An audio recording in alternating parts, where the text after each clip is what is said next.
Last season, it was a fight of three for the crown that ultimately led to Rob Olenek being crowned the 2020 Season 1 champion. As we all know though, the opposition never sleeps, and after just 1 week of fun and games, it's back to the serious stuff.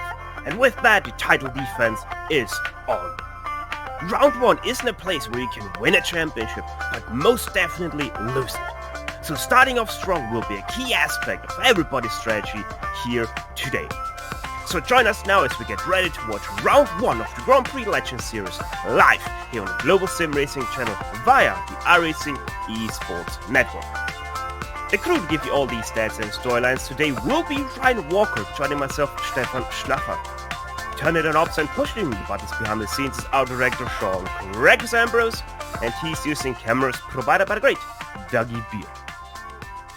Phillip Island, just off the south coast of Australia, is probably alongside Mount Panorama the most known Aussie track. Though, since we might have new viewers, let's head down into track with GSRC's own track guide.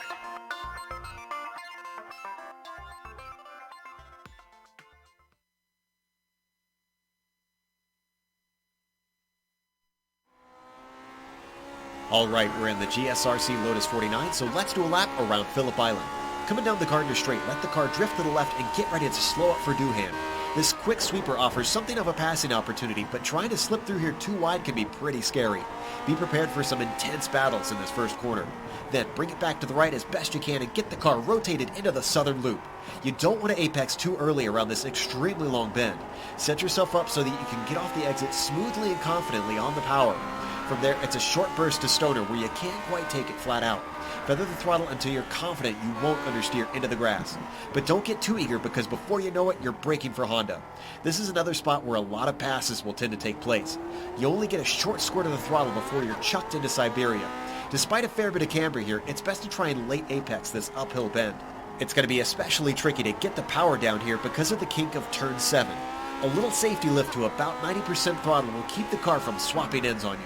Then lift through 8, give another stab to the power, and finally scrub off speed up and around Lukey Heights. Hug the inside of the corner all the way to the exit so that you can have the proper line into MG.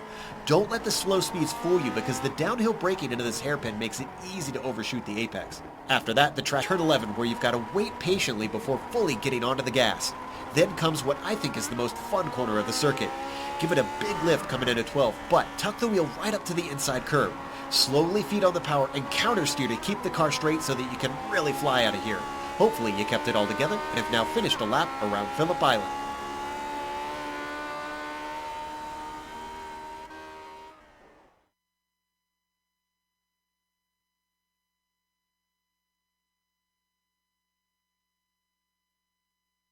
Joe Peak doing what nobody can do better, talking and driving you a lap around the Phillip Island circuit.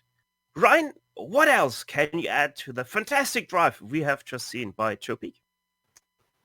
So yeah, Phillip Island, located close to Victoria, and we'll be using the GP layout today, and it has an amazing 12 turns. I thought it would have been more with how big the track is, and the length of the track is 2.762 miles in length, or 4.445 kilometers if you prefer to use that. Has some amazing places that you can make a move, especially into turn 1 in that long fast right-hander, and also, turn 3 you can make a move there as well if you get a good run on someone. Some amazing corners that you can make a move, but also some corners where it can go terribly wrong.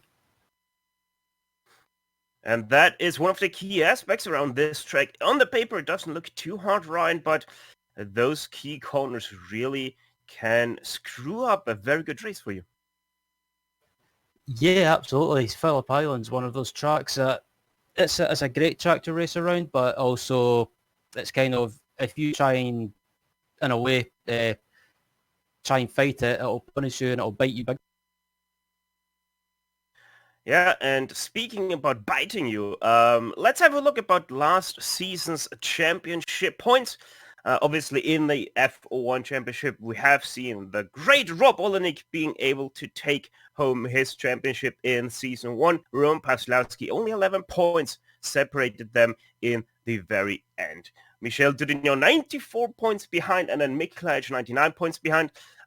Michel Dudignon, if I remember correctly, wasn't there for the first 2 rounds. And then obviously Mick Cledge had this big World Tour planned, or Tour of Europe planned with his bicycle, and thus didn't attend the last, I think, 4 races, if I remember correctly. So they all both dropped a few points there. And Ovid Terengate, he really didn't have a very good season last time around. 165 points back in the very end. At least he managed a top 5 there. Ryan, how did the F2 championship end up? So yeah, in the F2 championship, the battle for that championship was basically between Bill Tyler and Antonio Reyes. It was mainly those two that were in contention for the championship, but Andrew Eng wasn't too far behind either. I'll get my words right, but in the end, Bill Tyler took that championship with 277 points, and then Antonio Reyes finished second, a further 25 behind. And then the rest of the pack were just playing catch-up, with Andrew Eng finishing in third, a further 108 points back. Colin Coker finished in fourth, and rounding out that top 5 was David Rossi, a further 156 points back. Also, we do follow the Nations Cup here. That is like they had back then in the old F1 days. They didn't have a Constructor Championship, but a Nations Cup. And this Nations Cup round of 2020 Season 1, United States won by 511 points, 38 points ahead of Germany. United Kingdom was 67 points behind in third. France already 175 points behind. And then Norway a whopping nearly 250 points behind in fifth place. Those latter two, France and Norway, most definitely will be looking to turn that tide in this second season of 2020. Ryan, we might have a few new viewers, not only because of the Sebring 12 hours that is going to be happening soon, but also maybe they just found us for the very first time. How are the race details for this series? So they're the details for the first round of the new season for anyone, like you say, anyone that's tuning into the series for the first time or fancies watching something different from the Sebring 12 hours. This is the first round of the new season, round 1 of 12, I should say. The race length for today will be 22 laps. And as always, the setup for the series is open. So if you want to make any changes like tyre pressures, camber, ride heights, suspension, anything like that, you are more than free to do so. And the incidents, as always, will be 17x. So if you get a 17x, that will be a penalty. And if you get to 25x or go over that, that will be an automatic disqualification. And as always, you're watching this broadcast live on the iRacing eSports Network. Make sure to like and especially subscribe if you haven't done so yet. You'll know if you haven't, as the button will still be bright red. And as also always, the Grand Prix Legends community would once again, in this new season, kindly ask you, the Lotus 49 fans, for a donation into their broadcast fund. If you'd like to find out more about these donations or their broadcast fund, please have a look into the description of this broadcast. Every dollar counts. The Lotus 49 community thanks you that considers donating, and also thanks everyone that has throughout past season and up till this point decided to donate into their broadcast fund. Also, Ryan, it does seem like we have a little bit of a technical issue with our video stream from the island. So we are going to have a little bit of a radio talk here with our guys. And Rob Olenek is right now in third place on his title defense, with Peter Mikus in second place and Michel Didignon about a 2/10 ahead of Peter Mikus in first place.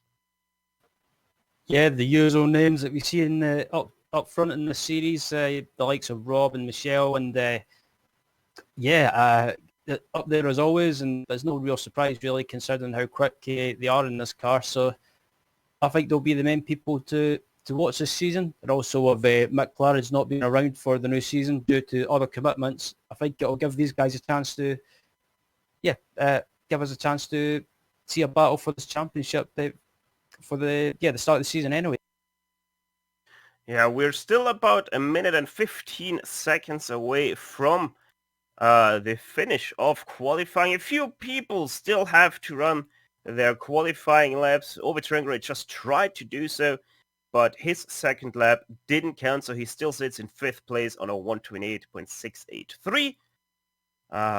Let's see. I think the next guy to actually cross the finish line is going to be Chris Murakami, but he has already done his 2 laps. He's right now sitting in 7th place with a 29.142. A few people are stopping on course. Some are trying to do some practice starts. But it really does seem like, Ryan, that we are having a grid already formed up for today. Yeah, that's kind of it, or kind of unexpected. Normally, people try and wait as long as possible before hitting the grid, but maybe with round 1, people are eager to get on the grid straight away and get this season started as quickly as possible. Seems like we're slowly but surely starting to get our feet back here. The car you're seeing right now, that is Antonio Rees. As the time runs out on him, he was already on his 3rd lap in qualifying, so it wouldn't have counted anyway. And with that, Michel Dudinho has the 1st place on the grid. That's also the first pole of the season here in the Grand Prix Legends community. Peter Mikos rounds out the 1st row with him in 2nd place. Rob Olenek 3rd place for him, with Daniel Sadro in 4th. Ove Trengray 5th place, Antonio Rees 6th. Chris Murakami, strong outing for him in the 1st race. 7th place for him on the grid, with Nicola Kochi in 8th. Sebastian Tixier in 9th, and Alessandro Pargini is going to round out your top 10 of the grid. Starting in 11th is David Rossi. Alongside him in row 6 is Andrew Young in 12th. Robert Plumley starting in 13th. Good to see Robert out on track today. Alongside him in row 7 is Michael Cook. 15th is Brennan Cleveland, and alongside him is Donald Peake. Good to see Donald on the track as well today. 17th is Colin Coker, and alongside him in row 9 is Marco Ravioli in 18th. 19th is and the green flag is already out, sorry there, Ryan, but the cars are making their way into turn 1 already. Doohan corner is the first one they have to take. We have a little bit of a 3 wide in behind. Chris Murakami is going to come out of that. He is sitting in 6th place right now. But seems like everybody is able to make it their way through the first corner very successfully. Nobody finds themselves in the grass. I'm just looking further back in the pack as well. It looks like everyone's managed to make it through the first couple of corners without any issues, but the big test will be the hairpin to see if anyone makes a mistake. Ooh! Nicola Kochi there, very aggressive on the inside of Chris Murakami, and there's a pile-up in the back. Alessandro Pargini finds himself on his head. That's not gonna make him any further around this track. A few cars are still struggling for grip on the outside of Siberia, but it seems like we have our first victim of this race. Yeah, a couple of drivers just outbraking themselves into the first hairpin, and just unfortunately it ended up in contact. But head down to the second hairpin, come round the final couple of corners. It looks like everyone's surprisingly it's actually spread out. Yeah, right now Michel Duvigneau still inherits his 1st place, with Miku 2nd, Olenek 3rd, Sadra 4th, Ove Trengray 5th, and Chris Murakami right now in 6th place. He's the first car to gain a position on everybody else. But there's already a big spread between Chris Murakami and Ove Trengray, as Rob Olenek tried to do a move. No, actually, sorry, Sadro made a move on Rob Olenek that completely went by me. Sorry for that. Rob Olenek lost his position. Now also Neil loses his car of the southern loop. Keeps it together though. Makes his way now through turn 3. A little bit of a lift through for these guys. They can't make it possibly on full throttle. That's just the way this car works here. It only has about 250 brake horsepower, but whoa, those really need to get a good right foot. Yeah, speaking about a good right foot, Daniel Sadler nearly loses his car. Sorry, Ryan. That could have been disastrous for Rob Olenek. That's no problem. Yeah, I was about to say Sadler got a bit sideways. And, is he? Yeah. Oh. Is he just about to get sideways? Rob Olenek putting on a show for the drift competition right now. That's not what we're racing for, Rob. You're not going to be able to take anything from this race with those 10 points from the jury. Gotta be fast to get those points away. Yeah, I think I've seen this a few times with Rob. With this car anyway, last season he seemed to like drifting this car an awful lot. Maybe he's been getting his drifting ideas from OV Trengrid. But thus far it does work out for Rob Olenek. He only lost one position. That was to Daniel Stadro, which it does seem like a little bit that Stadro was able to improve on his form from last season. Probably wasn't very happy with that. But yeah, right now finding himself in third place must be a good boost to the morale as we're riding on board, looking over the shoulder of Rob Olenek. Oh, and up ahead, that is Peter Mikas going wide through. That was to Daniel Stadro. He tries to keep up with Michel Dunion, but the Frenchman, once again, a league of his own. 1.5 seconds. He's already in front of the rest of the pack, just after 2.5 laps. Yep, Michel Dunion, he was quick last season, but he didn't seem to have that much luck. Oh, actually, sorry, Rob Olenek tried to overtake Daniel Stadro. He's nearly losing his car through MG. That's not gonna work for him. Now he nearly loses the car once again through turn 11. Keeps it together though. That was very close between the rear and the front of Stadro and Olenek respectively. So we're gonna go back onto replay there to see how this all happened. There you can see them already side by side going down into MG, and that, Ryan, was very close. Yeah, I thought I was going to end up in contact between Stadro and Olenek, but yeah, luckily Daniel seen Rob thrown up the inside, and he left just enough room for both them to get round. And yeah, Daniel Stadro done a nice, lovely switch back when Olenek ran wide. So yeah, quite impressive from Daniel. A little bit of an update on all the cars that we have seen involved in that first lap incident. Only Alessandro Parisi is right now out of this race. He's scored 2 laps down for obvious reasons, but he isn't out of the race yet, so we might see him come back onto the track again, as OV Trengrid has a few problems through Siberia. Keeps it together though, but lost about half a second there to the back of Rob Olenek. Stone Peak has an issue. He's stranded in the Honda hairpin.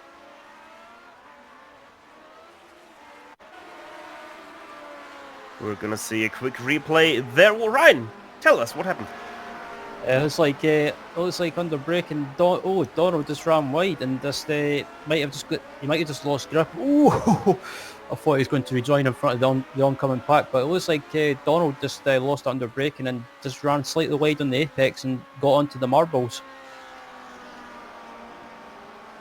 Now we're back on live pictures with Donald Pigas. We're gonna take a look up into P number 14. That is between Brennan Cleveland and Andrew Angus. They had their way through the last turn. Seems to be a better run for Andrew Ang through here. Let's see how effective the draft is down this straight, Gardner Straight. This is very long and then downhill into Duhan. Andrew Ang tries to look to the inside, but to no avail. He's going to keep behind in 15th place, right behind Brennan Cleveland. Yep, it's coming around this corner, and just having a look through the field to see if anyone's gained any positions, and it looks like it's just about everyone's round about where they started. So, and it's considering it's the early stage of the race, Steph, it's actually spread out quite a lot. Yeah, the biggest mover right now is Michael Cook in 9th place. He started in 14th as we have a look on your current leader of Michel Dunion. About 8/10 in front of Peter Mikas. So Mikas, after his small mistake through Siberia, was able to close in that gap again. About 7/10 he closed in last lap, as we're going to look back to Chris Murakami versus Nicola Kochi. Looking over the left tire of Kochi's car. The Italian sure wants to get that 6th place away from Chris Murakami. Let's see if he can already do it into turn 1. Looks to the right, but once again, just not long enough for anything to do. And also, right, we have to say, turn 1 not really a passing opportunity because of the light braking you actually do. Yeah, it's not really a passing place. I guess if you get a great run on the exit of the final corner, and you're close to someone in front of you, you can't possibly make a move into turn 1, but it requires a bit of bravery, put it that way. Bravery or just luck that the car in front of you made a mistake out of the last turn. We're still looking at that battle for 6th place, as I want to record a little bit that Rob Olenek was able to close into Daniel Sadro, as they are now going their way through Lukey Hates. Rob Olenek maybe tries to do the same thing once again into MG, just without spinning out. Indeed he tries, and this time he succeeds. Rob Olenek back into 3rd place. Yeah, just watching. I think Rob's slightly quicker than Daniel at the moment. Excuse me, quicker than Daniel at the moment.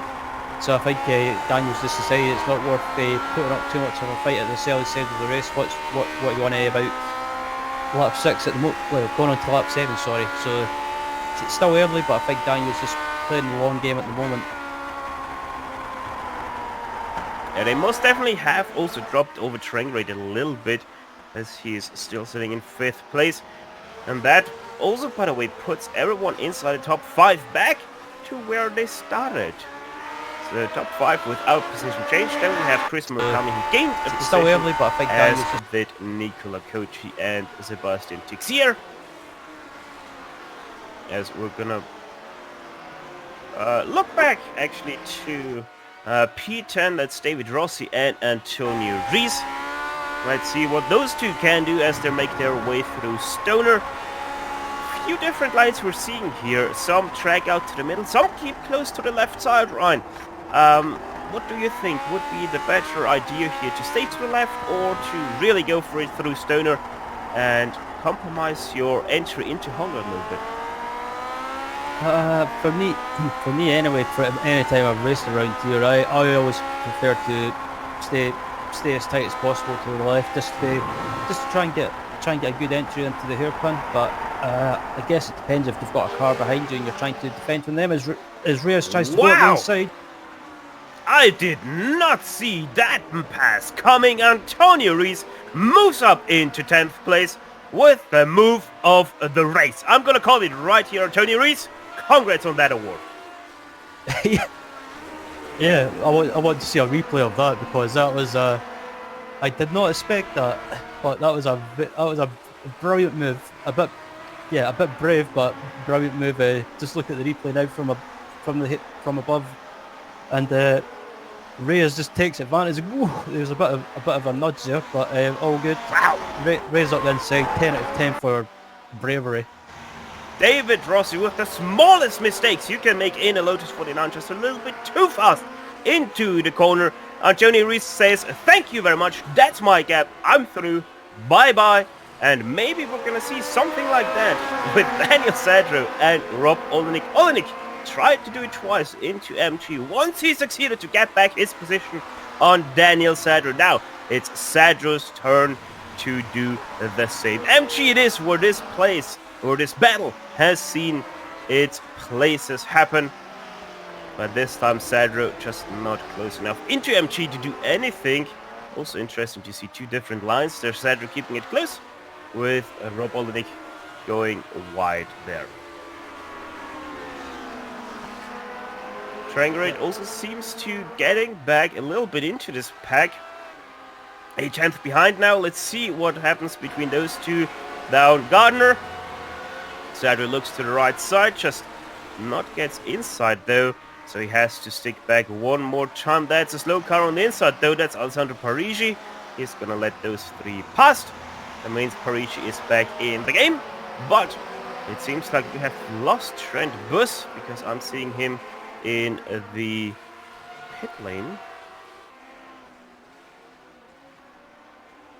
As it doesn't seem like we're going to see anything into Honda between this battle for third place. Let's have a look at once again Michel Dudignon, who after 8 laps still is leading. And now though 2.7 seconds ahead of Peter Mikus. So Peter Mikus most definitely doesn't have anything for the Frenchman here today. only mistakes can hinder the Frenchman from his first victory of this season. Let's hope that that's not going to happen, as Ansi Kalilati is going to be one lap down in just a few moments. That is it. As this battle for P12 was going on between Robert Plumley, Colin Coker and Andrew N. And Plumley's having a great race at the moment. I think this is the best we've seen Plumley doing in the Lotus 49, I believe, after being towards the rear of the field last season. So good to see Robert having a great race and up in 12th at the moment. And just Nicola Kochi is in the gravel at Luki Hates. What happened to the Italian? He was fighting for 10th place not too long ago. Seems like he ran into some problems because I can see quite some extensive damage on his nose. Let's see what happened into Luki Hates. Just straight up loses it. That seems to starting at Hayshed, so let's have a look there. Just on the exit loses it. That's interesting behavior from a Lotus 49. So it seems like Nicola Kochi most definitely has some suspension damage. Otherwise, the Lotus 49 would not just lose the rear end like that. Oh, we're having a battle for second place. All of a sudden explode. That's between Peter Mikus now. Rob Olenek there side by side going into Hayshed. Olenek on the outside. Mikus on the inside. It also leaves the door open for Daniel Sadler going into Luki. Hates Sadler, tries to take away that position from Peter Mikus now. Also, the Tranger rate is in that. Now the inside though for Peter Mikus into MG. That should hopefully seal the deal for him to at least defend third place. No, he's still side by side with Sadra. This time though, Sadra has to move back. So Sadra in fourth place still with Overtrain rated fifth. But here comes the long front stretch. It's the Gardner straight Overtrain rate with a lot of wheel angle there on the exit. That's not going to help him very much into turn one with the draft. And so they all stay in single file, with Rob Olenek now in second place, Peter Mikus third, Sadra fourth, and Overtrain in fifth place. Yeah, I'm not sure what happened. I'm not sure what happened to Peter Mikus. He was in second place. Yeah, second place. I don't know if he's made a mistake or if these guys have just caught up to him and they're just much quicker at the moment. But Rob Olenek up into second now. So second now, Peter Mikus is having to defend from Sadro and Ovi Trengrade. So we've got a four-car battle going on for second place at the moment.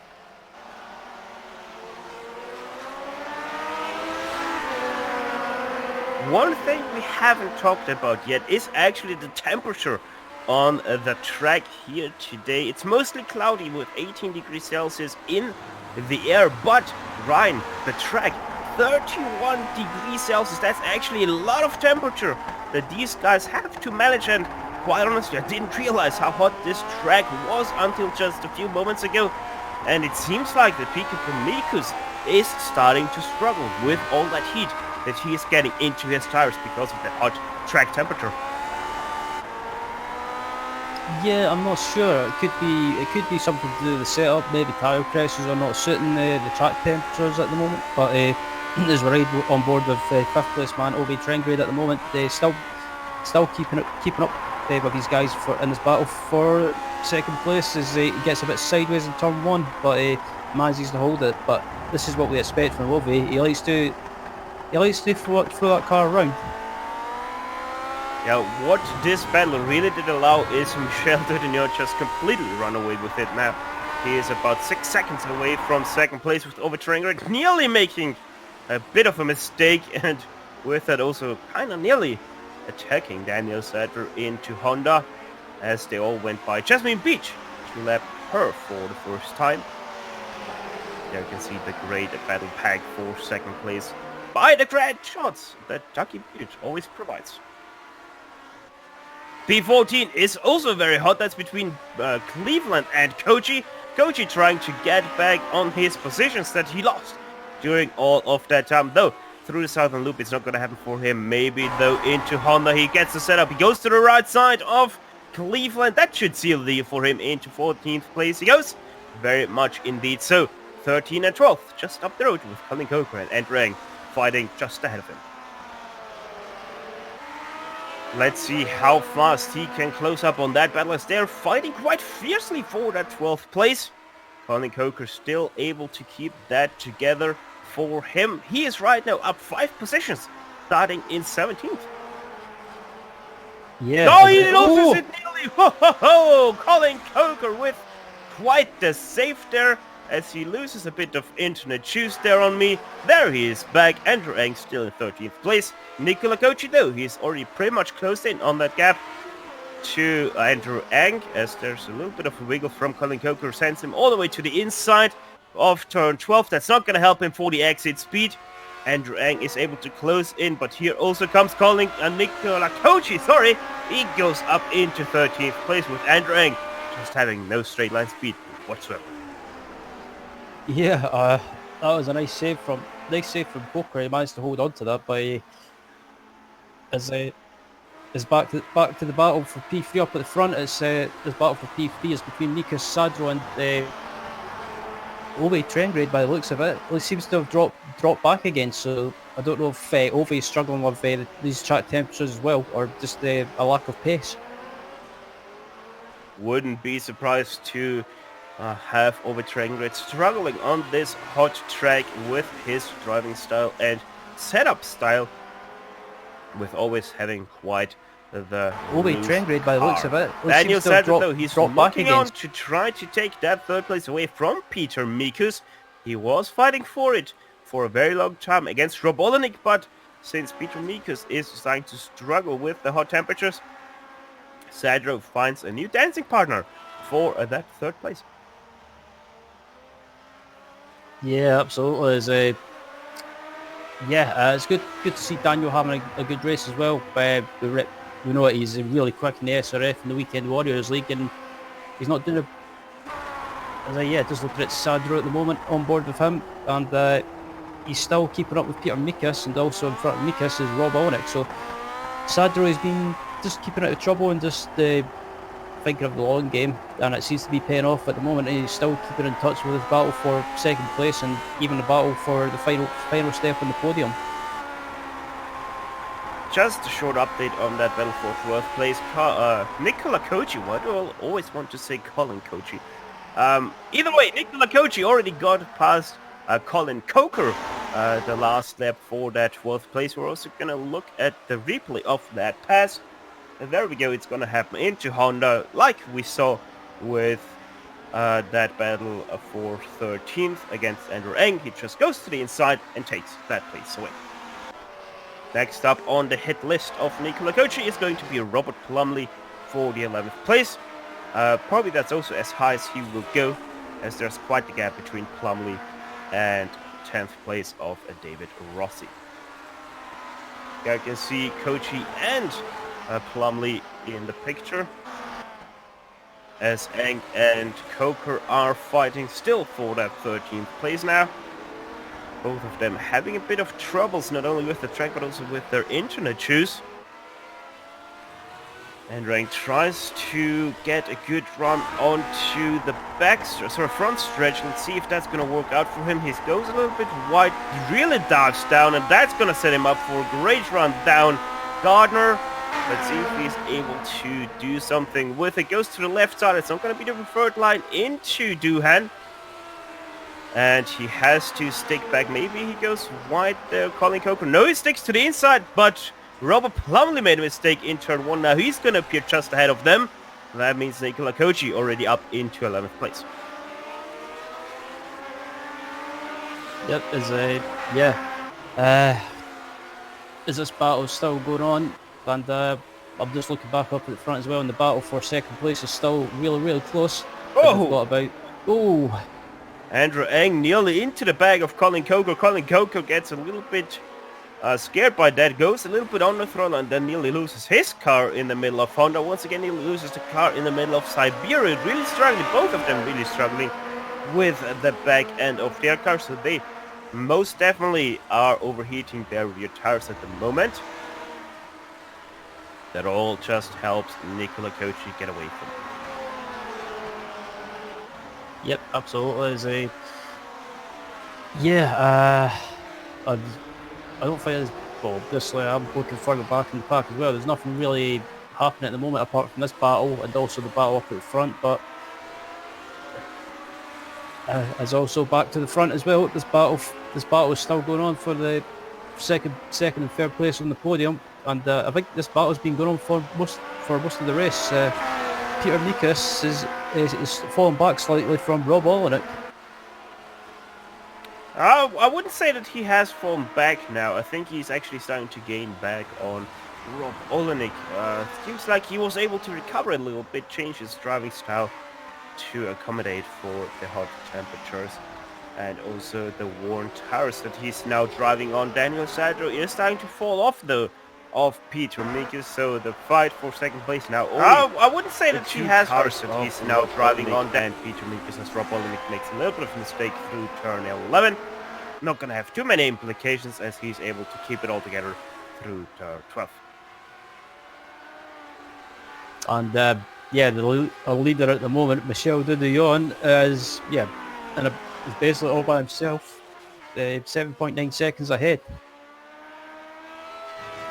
Indeed, the dominator of this race thus far, the Frenchman, has seen the green flag and never looked back after that. Just running away with it. His fastest lap is about 3/10 faster than Rob Olenek, but actually he's not in hurting the fastest lap of the race. That actually goes to Peter Mikas by about a full tenth. 27.285 is the fastest lap right now, held by Peter Mikas, who is trying to really get back in that second place as Rob Olenek all of a sudden seems to be struggling with the tire wear and possibly the heat that his tires are generating. Is once again Peter Mikas seems like he's getting a run on Lucky Hates. Let's see if he can translate that into a pass in MG. Nope, he has to stay behind for at least 2 more turns. Yeah, we've noticed this with some drivers in the series last season. Some drivers seem to do better in the cooler track conditions, but as soon as the track gets really hot, they seem to struggle a little bit. So maybe drivers are running tire pressures or camber for the colder track conditions instead of thinking about the hot track temperatures and track conditions as well. But doesn't seem to help, I should say. Peter Mikas looks right, looks left, but to no avail. He still is behind Rob Olenek, but like it's looking right now, I don't think Peter Mikas will be in third place for too much longer, as we're already starting lap number 18. 3 corners of those 12 are already completed as well, and we're only having a 22 lap race. That means only 5 laps to go for these guys, and I wouldn't be surprised that Peter Mikas is now starting to try at least to pressure Rob Olenek into a mistake. Yeah, absolutely. Still looking at this battle at the moment, and I don't think it's going to settle down anytime soon. I think this will go right down to the finish, and I think the person in the box seat at the moment in this battle, I think it could be. He's just in the background as Daniel Sadro, and further back as well behind him is Ove Trengrade, as someone's ran wide off track. That was the lap car of Marco Ravioli. He's sitting in 18th place, a lap down now because of that. To those guys as well, not only to the leader of the race, but yeah, since Rob Olenek is starting to struggle with his tires, Daniel Sadro is slowly starting to get back into this. Also just realized that Sadro has some nose damage. I wonder where he picked that one up, as I don't see any damage on the rear of any car, so probably picked that up somewhere over a curb. Or maybe through a dip of MG. That's also a possibility where you can damage your Lotus foot. There we go, looking over the left shoulder of Daniel Sadro. Popcorn position for him in the battle of that second place. Rob Olenek once again, small mistake in the middle of Honda, but Peter Mikas not able to accomplish anything with that, as he's starting to try to set up the exit of Siberia, but Peter Mikas just, I don't know, maybe looking at the wrong spots for overtaking. Yeah, quite possibly. He might just be thinking about where to make a move, or just trying to unsettle him a little bit. Well, unsettling it is most definitely for Rob Olenek as he makes another mistake out of MG. Starting lap number 20, only 3 more laps to go for these guys to settle the fight for second place, all behind Michel Dudino, who is still leading your race. The Frenchman never fought for that first place, always running away with it. Peter Mikus once again not able to do anything into turn 1 about that second place. And I don't know, looking at this time around, the Gardner straight, never mind Mikus, no, he's not able to do something with that mistake of Rob Olenek. Though Rob Olenek once again slides out of Southern Loop. This might set Peter Mikus up for a pass into Honda. Let's see what he can do. Stoner corner. Not gonna be happening for him. That's Rob Olenek going sideways through Honda. Peter Mikus with the better launch out of Honda, and that's him back into second place. Peter Mikus, second place back for him. Yeah, that was a bit of a brave move, but fantastic move at the same time, though. But Mika's back up into second place, and Olenek is under attack from Daniel Sadro. So Sadro, that I think, has figured out that now is the time he's got to try and make a move. And I thought he was going to throw it up the inside of Olenek there, but he's just showed his nose and he's unsettled Olenek a little bit, and Olenek is rattled. Not only that, Daniel Sadro did a little bit of a look to the inside. Rob Olenek made a mistake on the brakes, nearly ran into the back of Peter Mikus, who himself made a mistake through MG. So everything is going off a little bit. Daniel Sadro looks to the right side of Rob Olenek into Duhan corner. Let's see if that is going to prevail for him. He has the right side. He goes side by side with Rob Olenek, but that's the outside for the Southern Loop. I don't think that's going to be working for him. Maybe he tries to set up the exit, but no, Rob Olenek really hard on the binders there to keep himself on the inside and thus keep the door shut on Sadro. Sadro, though, not want to take a no for an answer. He wants that third place, and he wants it now because this is already the penultimate lap of this race. Daniel Sadro not able to do anything into Honda. He has to really look hard for those passing opportunities because there are not many more that he can use to get past into that third place.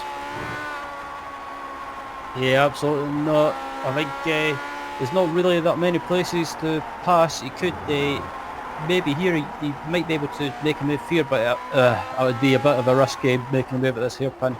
I think his best chance of trying to make a move on all on it is if he can get a good exit on the exit of this hairpin here. As a head onto the straight. White flag. White flag in the air for Michel Dudino as he crosses the style finish line for the penultimate time. Same for Mikus, now also for Olenek and Sadro.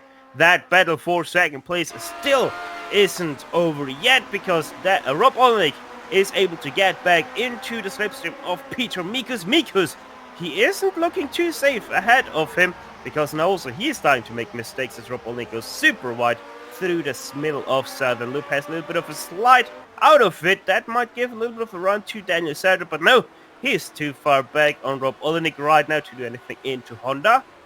Or maybe Rob Olenek makes a mistake through Honda, but that's also not looking like it's happening. So they're still second through fourth like they got into this last lap. A little bit of a wiggle by Daniel Sadro going into sub-gear. That's not going to help his cause either. Rob Olenek has a very good launch though out of sub-area.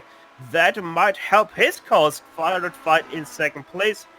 Let's have a quick look though into P15. That's Paul Ferrer versus Andrew Eng. They are just ahead of them. Actually, they are also just ahead of Michel Dudino. That's a 3-car battle for them. We can report that for second place. Nothing happened through MG. Michel Dudino, he is gonna cross the start finish line any moment though. So give it up for your first winner of this season. It's Michel Dudino winning the first Grand Prix here at Phillip Island, just ahead of Peter Mikus. That's about 7.5 seconds between them. Rob Olenek takes home a 3rd place, and Daniel Sadro, it's only a 4th place for him, as he is probably disappointed with that one. Looking back though at P number 8. Sorry, that's actually P number 10. That is 9, sorry, between Michael Cook, Rossi. Those two are finding that one out, but it seems like Michael Cook is going to be able to come out on top of that, unless he runs out of fuel down the Gardner Straight. We have seen a lot of races being decided by fuel consumption, but this one is going to go to Michael Cook. Yep, as the battle, the battle for P16 is this coming round as well. This is the battle between Andrew Eng and what looks like Donald Peak. So Donald's managed to keep it going and just keep it out of trouble, and he's putting Andrew under pressure as they come into the hairpin. Andrew locks up a little bit and runs slightly low. Donald's going to get the run him on the exit of the final couple of corners, possibly. Actually not. Andrew manages to get it back in shape and get it together, and manages to hold on to the position. Yeah, 15th gonna go to Paul Ferrer, 16th Andrew Eng, and 17th goes to Donald Peak. Those few cars were also the last on the lead lap. So with that, the racing might be over here in Australia, but the show is far from done. We're going to step aside for just a few moments to take a breather, but we will be quickly back for the post-race show. We will run down the finishing order, talk to some of the drivers, and close off the eventful race. So don't step away too far, as Choose RC will be back after these messages.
Welcome you all back to the Grand Prix Legends post-race show, streaming into your home on the Global SimRacing Channel via the iRacing Esports Network. First on the list of things we are allowed to talk about is the unofficial finishing order, and most likely Michel Didino is the man that smiles the most out of this race, as he is once again the points leader of this season. Peter Miko's second place for him. He probably also is smiling equally as much as Michel Didino, as that's Peter Miko's best result in quite a long time. Rob Olenek third place for him. Title defense most definitely on the good side of the star. Daniel Sadler fourth place for him, probably also smiling quite a lot. Over train grade fifth, Chris Murakami sixth. He is the first car to actually gain a position here.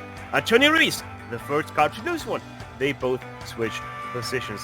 Sebastian Tixier in 8th place with Michael Cook in 9th, and David Rossi finishes of the top 10 of this race. And finishing in 11th was Nicola Cocci. 12th was Robert Plumley. 13th was Brennan Cleveland. 14th was Colin Coker. 15th was Paul Ferrer. 16th was Andrew N. 17th was Donald Peake.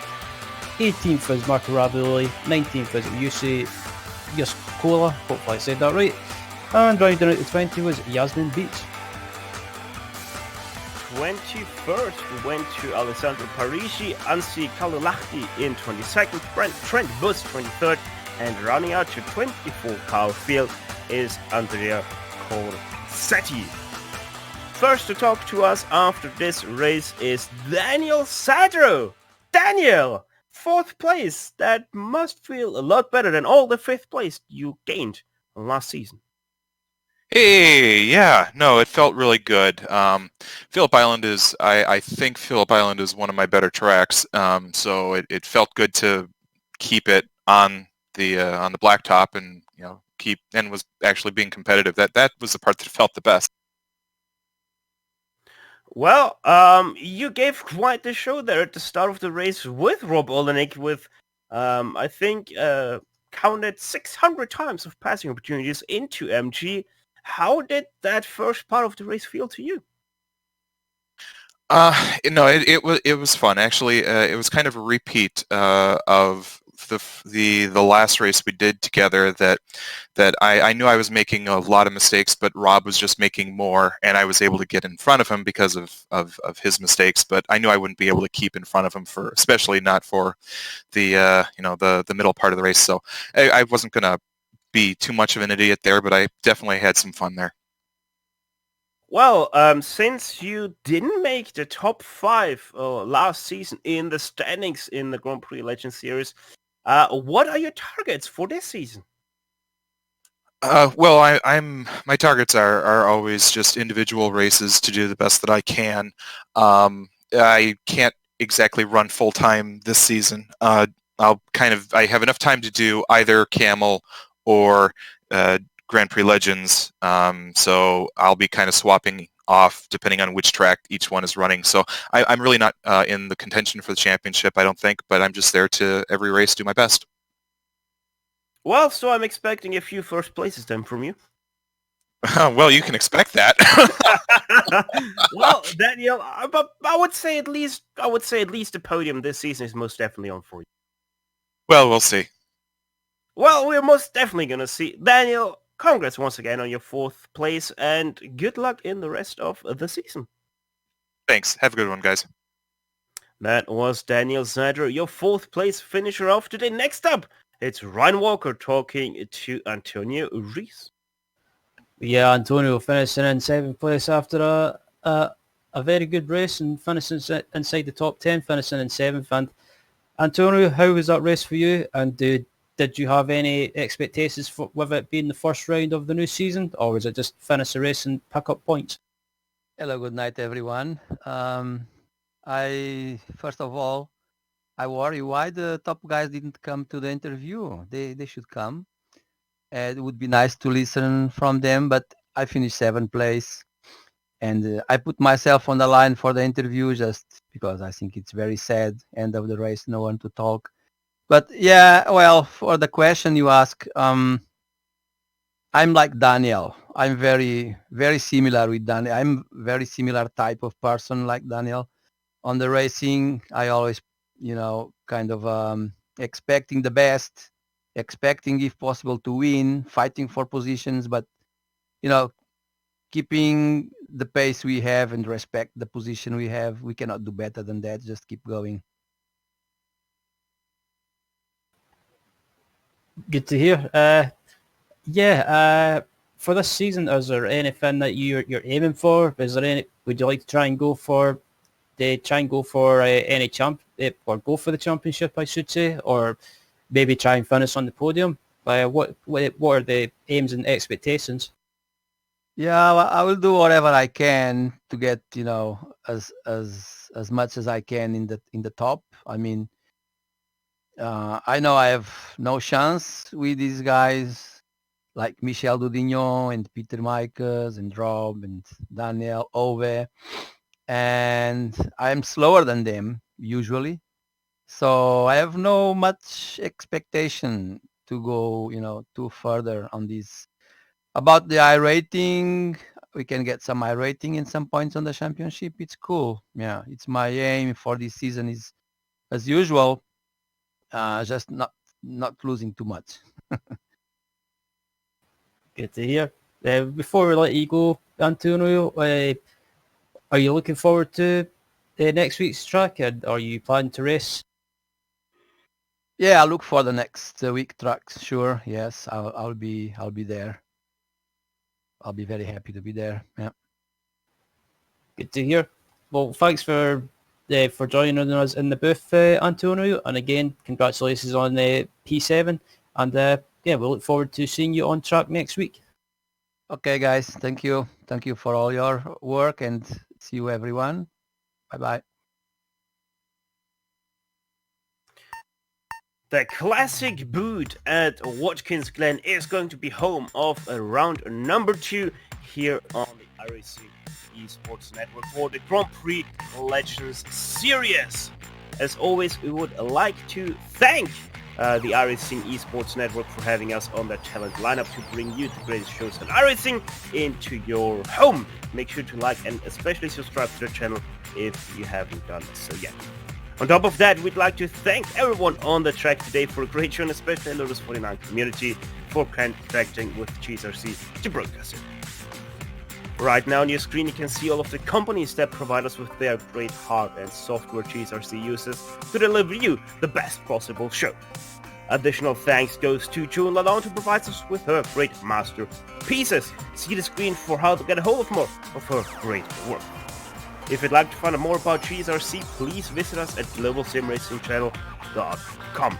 You can also find us on the social media platforms, Twitter with @GSR Channel, Facebook at facebook.com/Global SimRacing Channel, or Instagram at GSRC_RAM. All of the upcoming races for our Odysseers are now sliding across your screen, so check them out and mark them down in your calendar to not miss another second of exciting racing action. Finally, on behalf of the entire crew, Sean, Ryan and Dougie, I'd like to thank you all for tuning in as Michel Dudignon took away the victory here in the state of Victoria. With that said, until next time, servus and sayonara! And as always, race hard, race clean, and we'll see you on the track.